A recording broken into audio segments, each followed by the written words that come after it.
The small town of Walwa in Victoria's northeast spent 2 weeks under constant threat from recent bushfires. And for 10 of those days, they had no electricity. The lack of power certainly made the entire fire crisis significantly worse for our local community. At the local bush nursing centre, a small diesel generator was called on to help the town survive. It was underpowered for the job that it had to do, but at least it kept our fridge and our freezer running at the time, so we were able to continue to provide food for the community. But the power outage stopped the fuel pump from working, meaning volunteers had to constantly refill the generator to keep it running.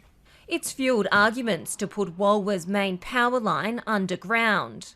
But in small regional areas, the cost has always been too high. The distances we're talking here, I really do believe it to be cost prohibitive.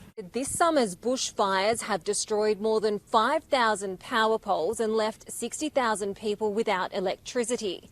Experts say rather than replacing those poles and lines, it's now time to look at new technologies to help fireproof regional communities.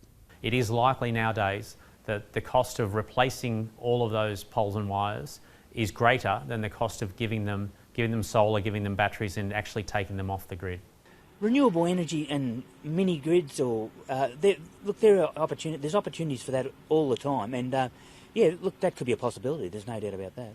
And while the power companies are saying the fires won't have an impact on electricity bills in the short term, consumers will eventually need to pay for a more secure supply. We're a long way from really understanding the full cost of this, and ultimately, of course, we know that we will be paying more to make the system more resilient. But while burnt-out power poles still dot the landscape here, the future can be hard to see. Ashleigh Aldridge, ABC News, Walwa.